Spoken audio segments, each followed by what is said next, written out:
in the month of March 2020, which is a few months at the beginning of this year, COVID happened, and we were in a phase where there was very little knowledge, but very high levels of panic, uncertainty, fear.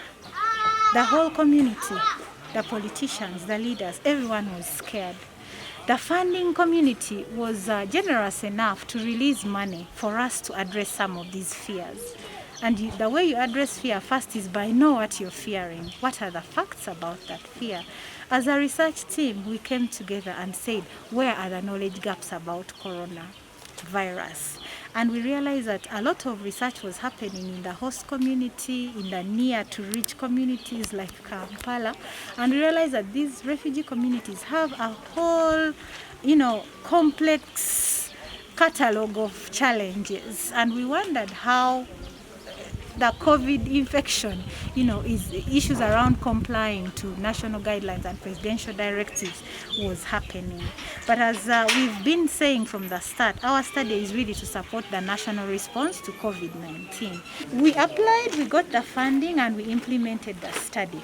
After we implemented the study, we found gaps. We went as a research team and tried to see to what extent can we intervene as a research team, and then also engage other stakeholders to take this fight forward. So what you saw today partly was sharing our findings with a hope that it will improve humanitarian outcomes by causing different stakeholders in their different capacities, with their different resources, to come together and contribute to the fight against COVID. As researchers, we can spread awareness, and we're going to continue disseminating this information. But as you saw, we've also given out masks to the children. We've conducted awareness sessions for the children, just as a ceremonial part that is supposed to encourage and activate continuity by the stakeholders who are doing these things routinely within the community. And I'm really proud and glad that the key stakeholders, right from the VHTs, the village health teams, the district leaders, political and technical, they've all been here. They've been on board. They have assured us that they're going to do their part. The point where we are at a point where there is widespread community transmission, and this is what we call stage 4. This stage is funny because over all the districts in Uganda have reported a case so far, and yet this transmission occurring. The only difference is that some of the districts have superimposed dynamics occurring in outbreaks superimposed on the already existing widespread community transmission.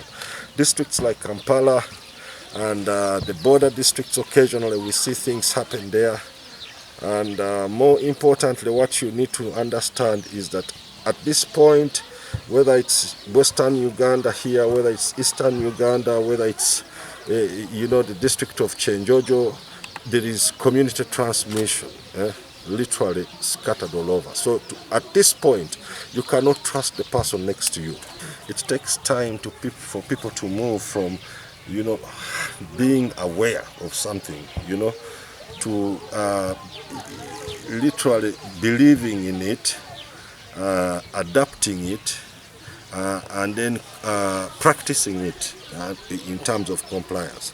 And a lot of this transition from what people know and what they practice is dependent on many things, including, of course, personal experiences. You've lost a friend, you then realize, oh, this disease is real. You lost a family member, or you've been actually affected. You come up and say, oh, this is real, and we've seen that come through. Unfortunately, you want to say, okay, why do we have to go through this? There is increasing laxity on the side of the community, both the host and the refugees. Recently, as government, we've given out face masks, but as you might have observed, the level of people putting on them correctly is really discouraging. We as government are committed to enforcing and sensitizing the public. We shall continuously sensitize the public on the SOPs and enforce where there is a need. The refugees, actually, they are not following the SOPs.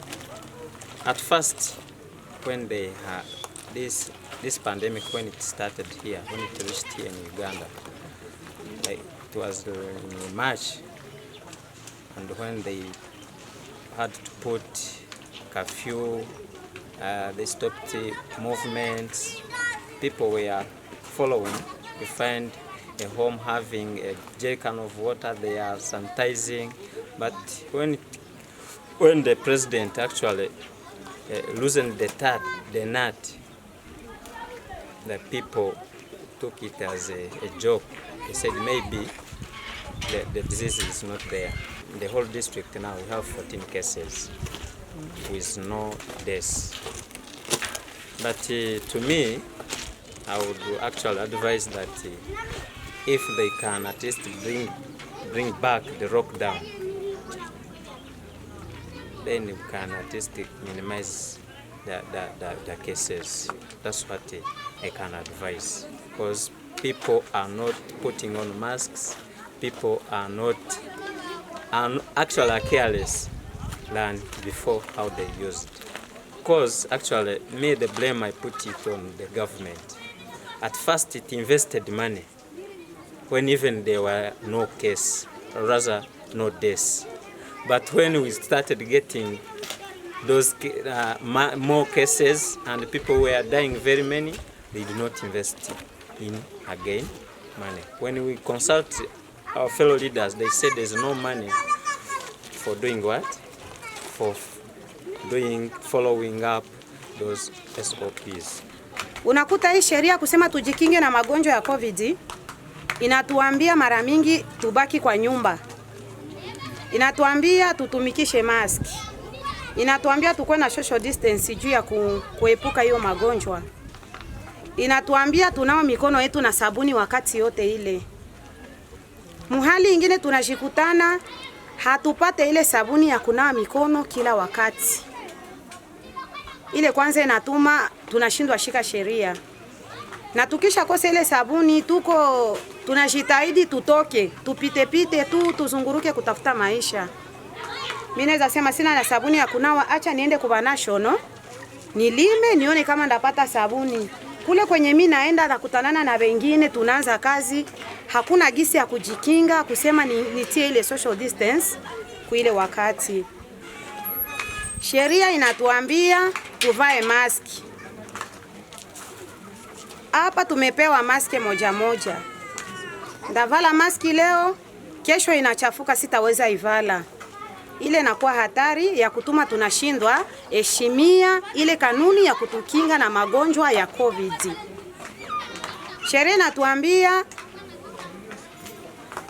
tusipite, tubaki kwa nyumba, na maisha yenye tunaisha tuitikie kuikala nyumbani. Jameni, pesa yetu tunapata hapa kutusaidia kama chakula ni kidogo. Tuko nayo hapa mkambi, watu wasikia yake mzuri. Tulibafundisha mkazie ba VHT, kila siku tunafuata mafunzo ya kufundisha watu kujikinga magonjwa ya corona.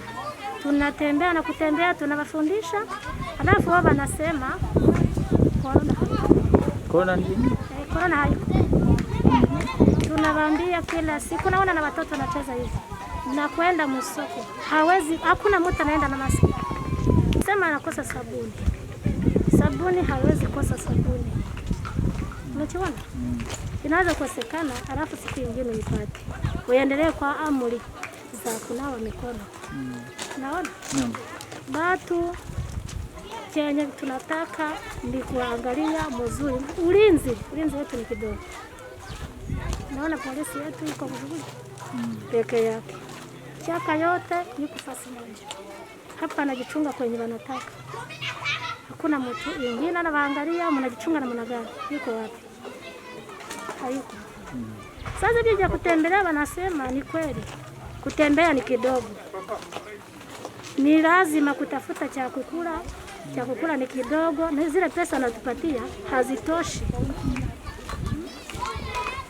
pesa zenye wanatupatia ni kidogo sana. Unaona mtu kama anazipata za mwezi anakuwa na madeni ya kulipa na kuwa na nini, kila kitu, hawezi uza nguo, hawezi kuuza nini. Yeye anapata zile pesa, anazilipa madeni, anaenda kutafuta pesa kule mpori.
Ana ugonjwa anaanza toka makamasi.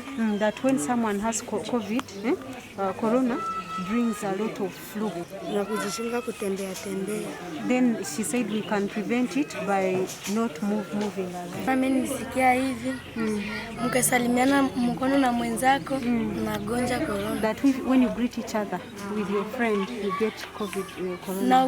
Na usikale kwenye watu wa mingi wanajilundika. That you do not stay where there are crowded people. That's how to avoid it. Anafuna, anakohola. And the person has flu and has cough. Atufundisha kuvala maske, kutembea na unavala maske, hakuna kusalimiana. That they told us when we are moving, we have to wear a mask and we don't greet people. Ni magonjwa ambayo inaua haraka na ni magonjwa ambayo unapasha zogelea na kila mtu tunapatiana distance. That it's a disease that kills quickly. That you should not be, when you're with people, you should give each other social distancing. There should be social distancing. Nikaa kuregea, anakohoa sana. That someone with COVID coughs a lot and has no strength, general body weakness. Kuna kama una mask yako hapana kugusa kwenye mapua. Maki ukijigusa kama nagusa kwa mikono niende nikaoshe mikono. When your hands are dirty, you do not pick your mask. You have to wash your hands and then you wear your mask. Kama watu hapa ndani ya kambi wamefanye inakuwa mchanganyiko ndani ya watu kwa sababu kuna watu ambao wanakosa hata vifaa ya kushota maji, wanakosa hata nafasi ya kuchumbula matoalete ili waweze kujilinda na kutia maji kwa matoalete. Vyombo vya kutia maji kwa matoalete wanakosa na they fetch water very fast.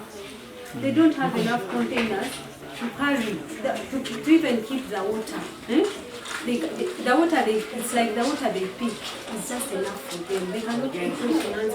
The water will get finished. Ujinga wanasema eti COVID haiko kwa sababu they don't have enough masks. They don't have money to buy masks. And then some of them, he has also said that they have never seen anybody dying from corona.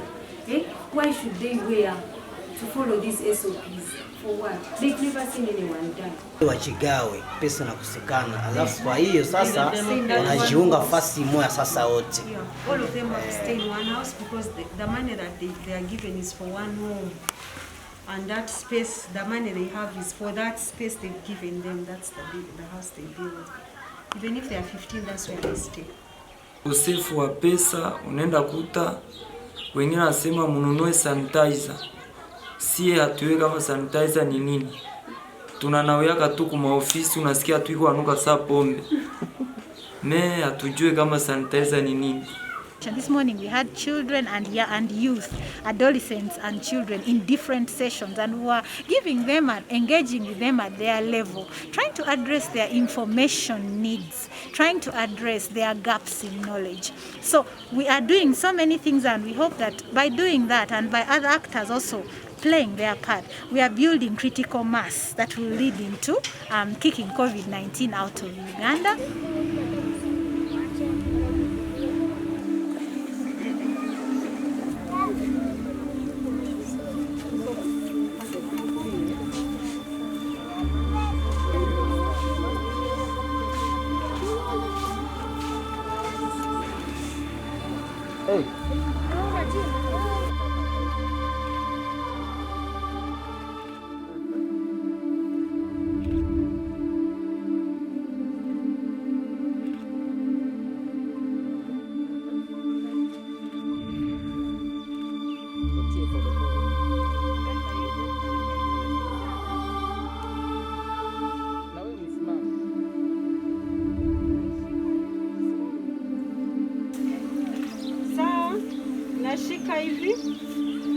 tunaweka side moja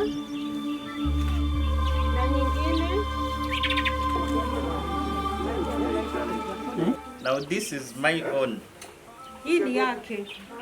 What you do, you ensure your hands are well washed, they are clean, you disinfect them.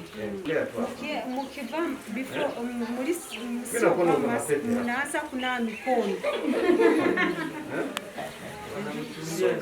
You pick your mask carefully. You hold it by the thread. You don't hold it.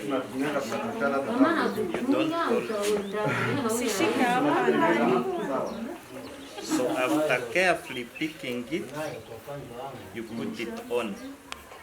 Kishika unaivaa hivi. It should cover your nose and the chin down. Iende kutoka hapa mpaka hapa chini. Now, this one here will prevent or reduce the chances of you contracting the virus. Hii itakusaidia kujikinga kupata coronavirus. You don't have to put on your mask like here. Sivai mask ya hapa juu. Not even here. Na hapa chini. Put it where it is supposed to be, where I've put on hapa. Kujikinga hapa.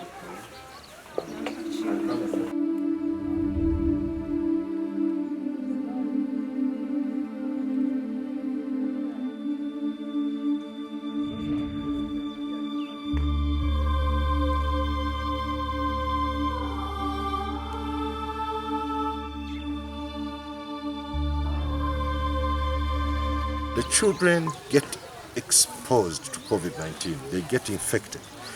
But what we know is because young people, they do not have, their bodies are still very strong. They don't suffer severe disease. The problem with the children is that children act like vectors. They are the ones that pick the disease and take it back to their elderly parents. When are funny, they have to, even if they are staying at home, you can hear those ones probably coming from different neighborhoods, literally coming to meet to play together. So key thing is that children need to be targeted in a unique manner, especially the ones above 6, through making sure that information is reaching them. Regwa district, we have put in a lot of measures in place to see inclusive dissemination of information and adherence to SOPs, including for children. This is being done through sensitizations on radios, the media. We make some door-to-door sensitization efforts as the district COVID-19 task force. So a lot is being done, the children are not being left out. Siwezi sema tuko na mpango gani kuhusu watoto kuwakinga. Ombi yetu ilikuwa kwa uongozi kutupangia kukinga watoto juu hata hii watoto kucheza pamoja, hakuna kujikinga, hakuna maski, hakuna ile social distance, unakuta tu ingali hatari sana. Ingali hatari. Kitu tulikuwa tunaomba wangetusaidia kwanza, batutimizie mapashwa yenye inapashwa kwa ajili ya wale watoto wetu. Ile inaweza tusaidia. Naweza kama tunavitia nguvu, tukavitia nguvu binatokea kwa wazazi. Wazazi kama anavitia nguvu na watoto wanaweza kufanya nini? Kuendelea kulitumika. Na tunaona mtoto aweza kuvaa maski, mama yake au baba yake haiende kuvaa maski. Inawezekana? Naam. Na kunivyo vya kunawa. Hawawezi kuvitumika. Mtoto kama anaona baba yake havifanyi, naye hawezi kufanya. And then kusafisha mkono na kutumia sanitizer. Ukweli ni kuwa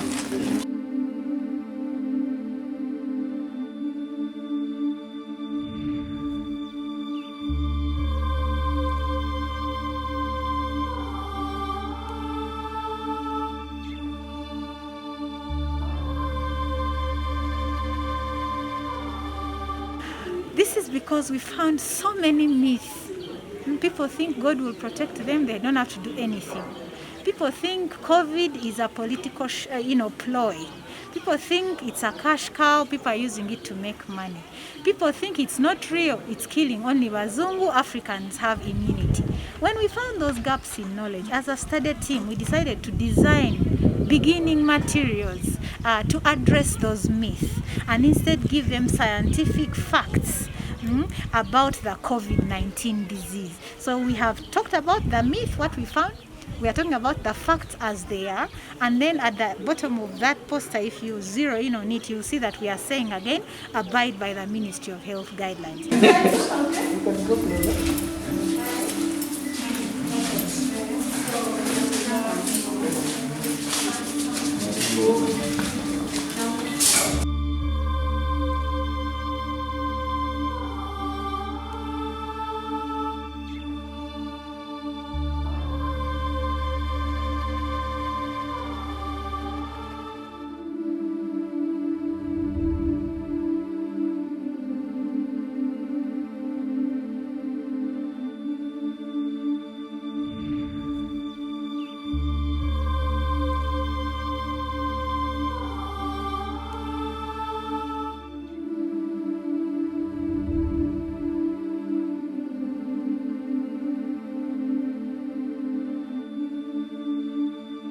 As the district task force, we continue to inform the public that COVID is real.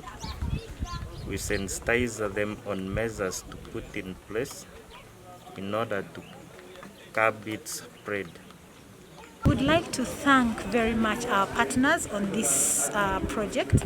I thank ELA, R2HC program, which is a research for health in humanitarian crisis, and the supporters, and they are supported by the UK Aid, Welcome, and National Institutes for Health Research.